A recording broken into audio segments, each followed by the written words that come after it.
Почитувани, добро вечер, го следите отвореното студио на 1 ТВ со мене Ацо Кабранов, а во наредниве 40 минути ваши гости, мои соговорници се Снежана Трпеска, експерт за медиуми, така рековме, одличен познавач на медиумите во Македонија, од Институтот Ресис, и Дејан Георгиевски, тој е од Центарот за развој на медиуми. Вчера американската невладина Freedom House го објави извештајот за слободите на општествата, на државите, по кој што Македонија веќе 20 години е делумно слободна, во рангот на делумно слободни. Од 1998 година Freedom House ја оценува и Македонија. Веќе 20 години сме во рангот на делумно слободни држави. Оценките се измеѓу 3 и 4, единица е најдобро, 10 е, седмица е најлошо.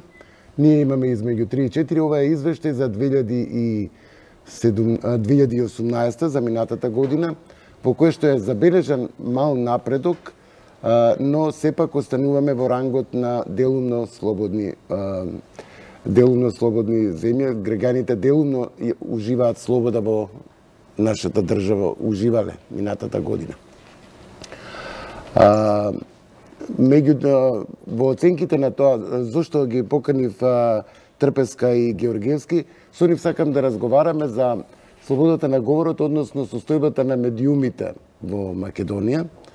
Тој извештај се уште не е направен и минатата година не имаше направен извештај, нели? Не беше објавен минатата. Не беше објавен минатата година извештај за состојбата со медиумите во Македонија. Оваа година може и да очекуваме таков извештај, па да видиме дали ќе бидеме, како ќе бидеме оценети. Најнапред, добро вечер. Јас сакав еден мал вовед за гледачите. Добро вечер и... Добро вечер. Генералното прашање, што мислите вие?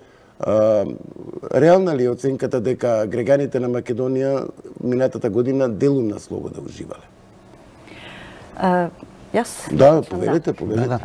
Па добро, за да им биде јасно и на гледачите, значи станува збор за два извештаи, различни извештаи. Еден извештај се однесува само на слободата на печатот, Freedom of the Press, тој се уште не е објавен.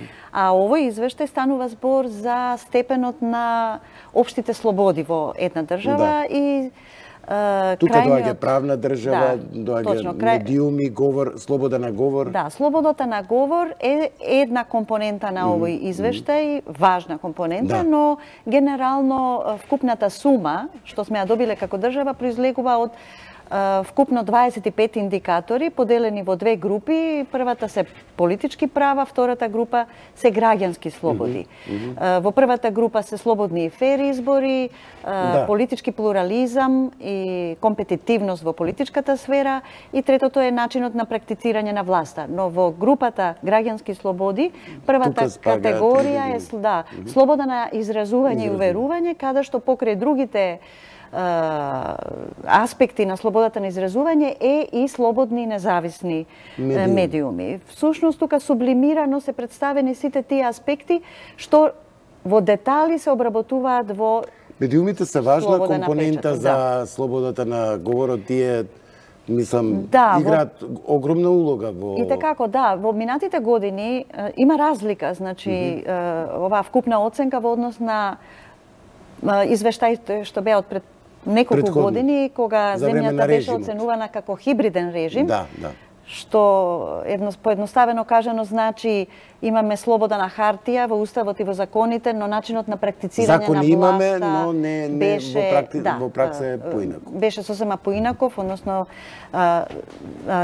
хибриден режим со силна авторитарна тенденција. Значи ние сега има разлика во последниве два извештаи, значи степенот на е малку и разликата. Степенот на остварување на слободите е подобар, но генерално ако видите вкупната оценка на Freedom House, има во последните 13 години има општо опаѓање на политичките права и граѓански слободи во сите земји.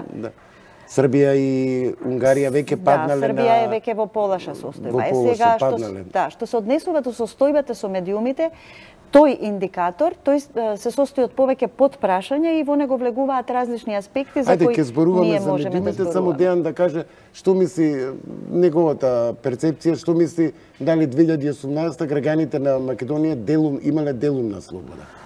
Дали е тоа реално? Значи, перцепцијата општа е дека е многу подобро што било. Добро, тоа и го нотирале тука, дека има напредок малку.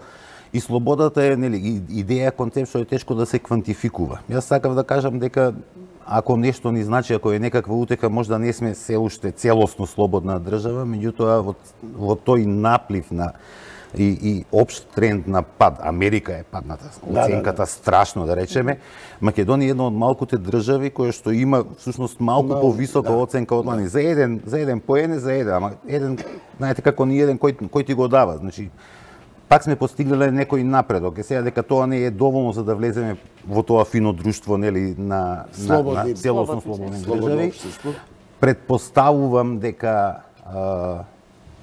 оценката е таква како што сме ја заслужиле. Мислам, јас не се сомневам во 3,5 и четврки.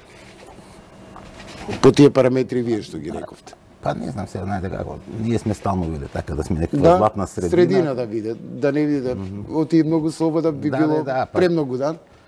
Па ќе стане многу популарни, ќе почне да не се доселуваат луѓе и ние сами не знаеме што ќе правиме со себе, па уште ни требаат сега, нели, да биде нешто, не, шега настрана, знаете како, целата работа е, повторувам, работа на перцепција, тоа што се ослободивме од еден режим кој што намерно и најбезобразно гледаше да злоупотреби, да искористи во своја полза се што можеше. До сега барем гледаме дека новата власт, мора да признаеме, не се однесува барем така сега. Медиумите беа особено злоупотребувани од претходната власт. Снежана, вие имавте за 2016, нели рековте дека извештај за Freedom of the Press, направивте извештај за состојбата со медиумите во Македонија. Да, 2016 уште не беше состојбата добра, бидејќи беше преод, да речеме, но бидејќи тие индикатори, група индикатори што се однесуваат на слободата на печатот, се однесуваат на многу нешта, не само на легислативата. Легислативата е добра, но имплементацијата катастрофална. Ние и во тој период на 10-годишно владење на тој претходен режим имавме условно кажано добра легислатива, но имплементацијата беше катастрофална, како што рековме. Новинарите беа во тој период изложени на огромен притисок, беа предмет на напади. За периодот до 2006 и вклучувајќи ја. Па и претходно не беше баш многу сјајно, но ова беше катастрофа. 2016, се извинувам, 2016, значи зборувам за не за 2006. Зборувате за периодот кога Груевски беше. За периодот, да. 2016... Но и претходно велам дека не беше баш сјајна состојбата со медиумите.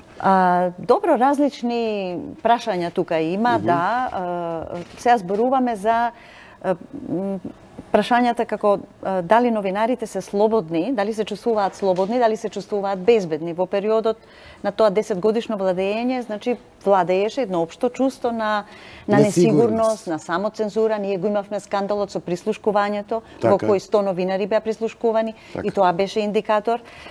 Голем број на напади врз новинари. Сега она што не е променето можеби од тогаш до сега е социоекономскиот статус на новинарите, или пак не се раскинати се уште тие врски што со години ги констатираме меѓу... Јас мислам дека ова второво е побитно. Собствениците и различните центри на моќ. Не мора да се само со политичарите. Затоа ние се залагавме за системски реформи. Такви реформи се уште не се почнати кај нас. Ние инсистиравме и невладиниот сектор. За реформите во СЕПА и во медиумите. Да, доцнат. Точно. Добро е што конечно беа усвоени измените на Законот за аудиовизуелни медиумски услуги. Баравме, нели, да се деполитизираат институциите, но вчерашните измени што беа не наговестуваат брзи промени во барем во некои сфери, на пример во сфера на државното огласување. Ние на локално ниво имаме се уште голем одлив пари, државни пари во медиумите.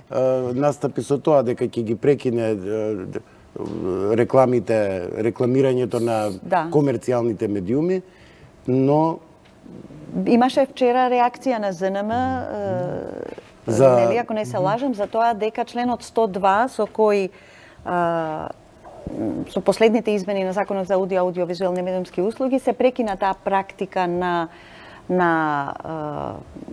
информативни активности на државните органи и тела, платени информативни активности или со други зборови огласување преку така наречените кампањи од јавен интерес. Значи владата донесе одлука да прекинат, меѓутоа на локално ниво се уште имаше таква пракса и ние инсистираме. Дејан, Центарот за развој на медиуми, ги следите медиумите цело време, нели? Да, нормално. Правите извештаи, анализирате?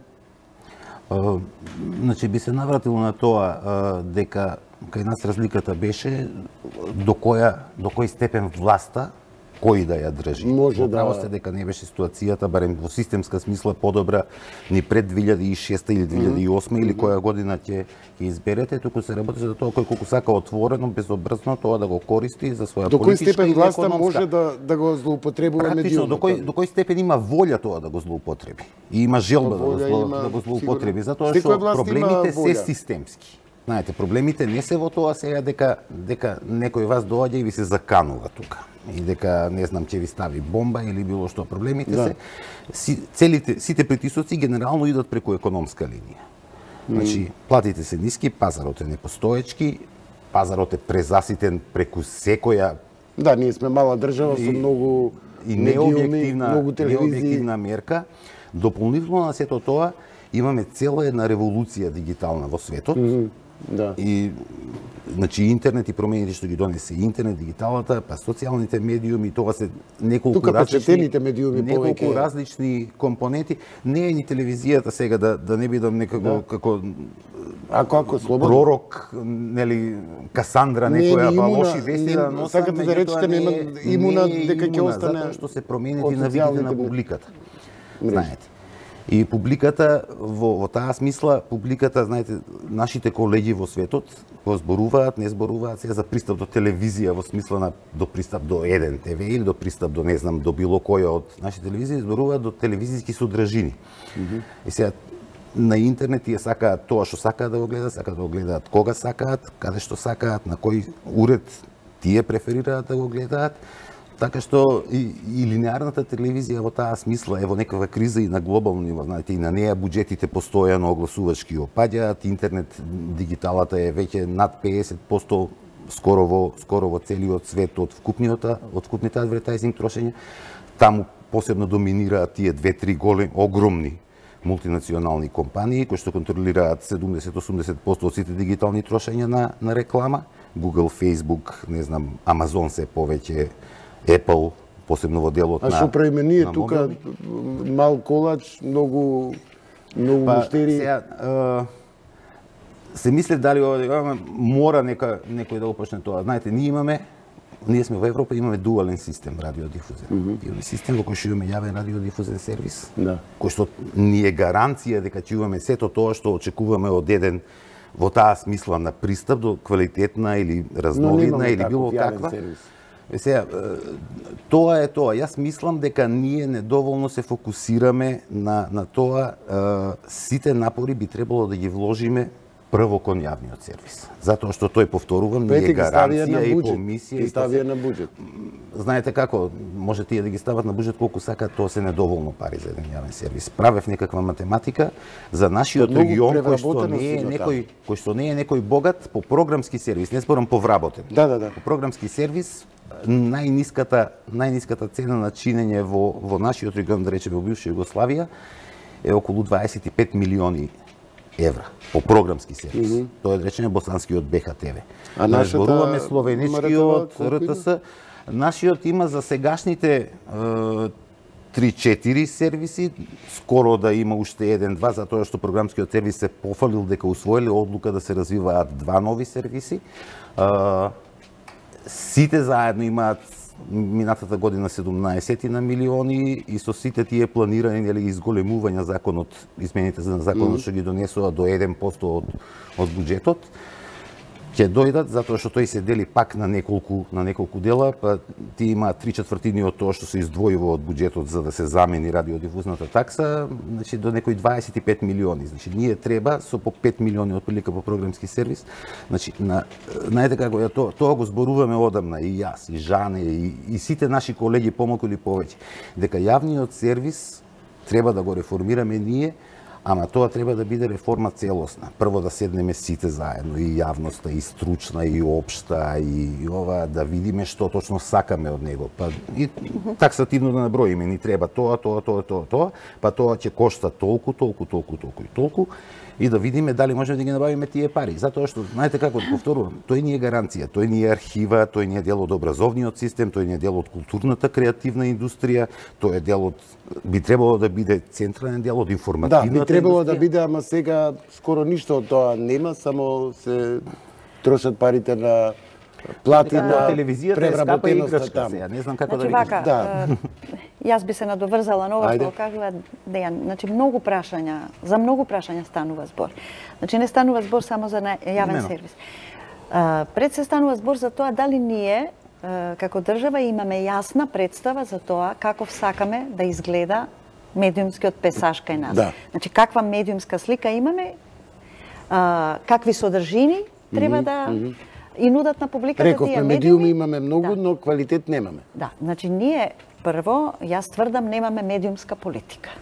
Значи, за да имаме медиумска политика, мораме прво, еве околните држави веќе тоа го прават, мораме да имаме некој вид медиумска стратегија. Да. Медиумска стратегија, значи не може било која власт ад хок да носи одлуки и измени на закони. Значи мора да имаме некаква водилка, некакви насоки, и тоа изработени со јавна расправа, ова што вели Дејан, да седнеме да разговараме. Ние имавме јавна расправа само за овој закон кој сега се усвои.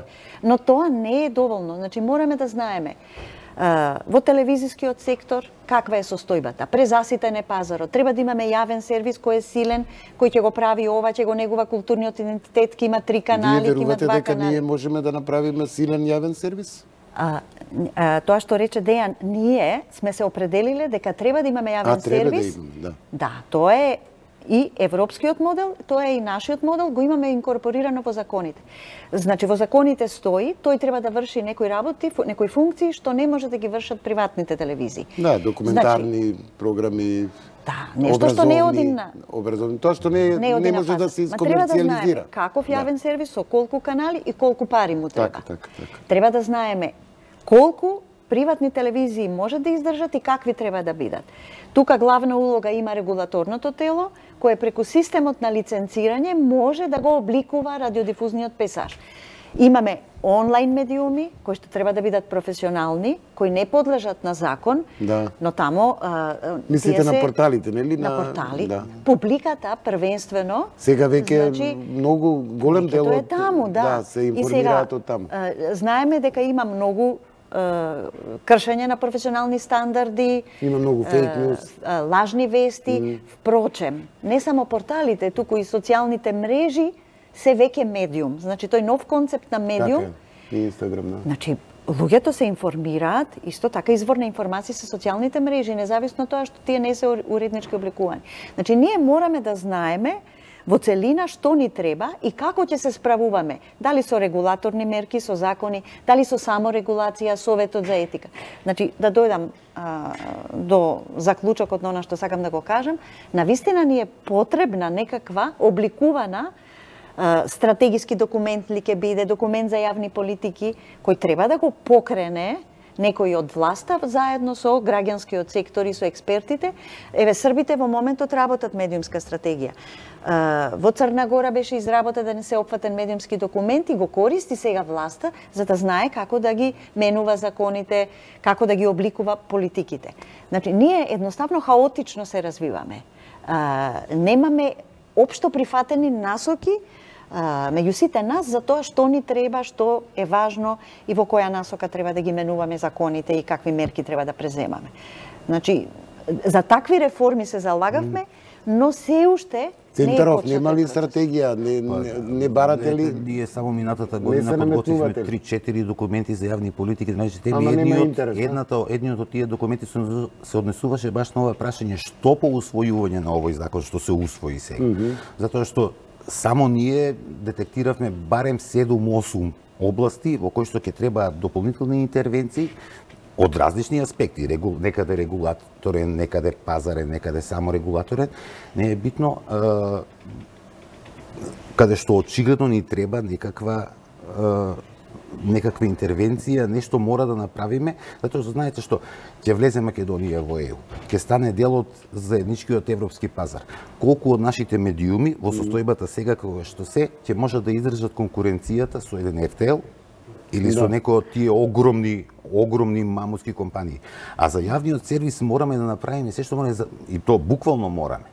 Поради причините што јас спомнав и Жане ги спомна, затоа што, повторувам уште еднаш, тој ни е некаква гаранција дека ние ќе имаме квалитетна телевизиска содржина. Еве сега, например, со измените во Законот за аудиовизуелни се укина одредбите од членот 92, со кои, ако се сеќавате, на телевизиите на национално ниво, меѓувладина комисија им доделуваше средства буџетски за играна нова продукција и за документарна. Идејата за тоа, иако беше лошо изведена во тој закон, идејата беше дека треба да имаме многу повеќе домашна, пред се играна продукција, за да немаме ова што имаме сега во толкав обем странски играни програми, да се негува домашниот културен идентитет, традиција и така натаму. И да нема гранд парада, пинковизија и такви. Да, значи ако зборуваме за тоа што најмногу, видите, значи публиката пред се сака да гледа аудиовизуелни содржини. Како ќе ги гледа? Дали на телевизија, дали на мобилен, дали преку интернет, дали на YouTube? Јасно е дека секој сака да гледа содржини. Добро е да имаме домашни содржини, затоа што една од целите на медиумската политика е да се негува културниот идентитет. Значи, ние не сме целосно оставени на пазарот. Сега тоа е пред се задача на јавниот сервис. Добро. Јас сега од минутите полека ни изминуваат. Сакам да ве прашам, како оценувате тоа што оваа влада на стартот рече дека ќе ги остави медиумите на пазарот, пазарно да се однесуваат, МТВ, државната, односно јавниот сервис, како што викате, го стави на буџет, да нема претплата, но сега излезе со субвенции за печатените медиуми, веројатно за да заштити да остане некој весник после затварањето на МПМ весниците. Не е ли тоа на некој начин и тие субвенции? Јас лично мислам Не мислам дека толку ќе влијаат на уредувачката политика, но сепак. Вака, тоа одамна е барање на печатените медиуми, бидејќи беа во... Порано добиваа, да. Има таква пракса во други земји. Лично не сум доволно убедена дека тоа ќе помогне да тој сегмент, да речам, медиумски, на долг рок биде економски одржлив. Не велам дека е лош потек, но јас повеќе би рекла дека требаше да се разговара за наоѓање на начини да се субвенционираат разновидни содржини. Не само на печатените медиуми, туку еве и во онлайн секторот. Значи, ама онлайн не се влезе ни во законот, не се треба да се разговара, треба одредени прашања за онлайн медиумите законски да се решат. Не да се регулираат во поглед на содржините, но одредени минимални прашања. Тоа е така во другите земји и јас сметам дека тоа конечно треба да се расчисти. И порталите да влезат во законот за медиуми. Ние едно време бевме многу силно против, бидејќи ни беше страв дека тоа ќе биде на некој начин политичка инвазија и врз тој сектор, кој беше тогаш најкритички, но навистина некои нешта треба да се регулираат со законот за медиуми, кој може да се јавува како издавач, кои се неговите основни обврски, каде се регистрира и такви некои основни прашања. Што нуди на крај крајава тој портал или тој? Во однос на содржините не, никаде не се регулира, бидејќи има други закони кои што санкционираат говор на омраза, заштита на приватност и такви клевета, навреда и други прашања. Да, но во однос на субвенциите, не знам, Дејан, ти што мислиш? Исто, мојата поента е дека суштината на субвенциите секаде каде што ги има е да се обезбеди дека граѓаните ќе имаат пристап до квалитетно новинарство, односно такво новинарство како што го негуваат традиционалните печатени медиуми и тие големи, нели, развиени редакции со огромен број на луѓе кои што може да се посветат и имаат време да обработат на тема, добро да ја истражат. И сега никој не спори дека нас ни треба таков тип на новинарство, меѓутоа, знаете, пак се враќаме на тоа што е глобален тренд. И нешто што ние активно се трудиме да го изигнорираме.